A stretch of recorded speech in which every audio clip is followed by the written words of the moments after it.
I'll be using workspaces for all of our time together. If you hadn't had a chance to check out the Python Basics course, definitely take a quick peek to see how to use workspaces and familiarize yourself with basic Python syntax. Let's jump over to workspaces and start exploring. We're using libraries that already exist in the Python package index because it's available and will help us quickly bootstrap and start our project. If you have a local installation of Python on your computer, you might need to type in a few commands into your console to install some libraries. In Workspaces, you should already have the libraries needed for this course. First, create a new workspace with the Python environment. Once you're in the environment, you'll see a console at the bottom half of the screen with the blinking cursor. That's where you type in commands and run Python files. We're going to be using a few libraries. We call them external libraries because it's external to our data science project.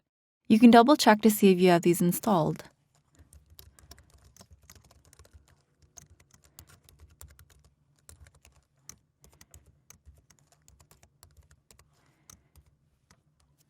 We're going to use a bit of command line regular expressions, and you can see that we already have the ones we need for this course.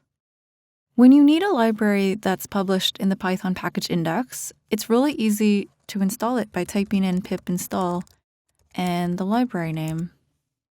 However, we already have the ones we need for this course. We'll be calculating a few things and creating some files in this course.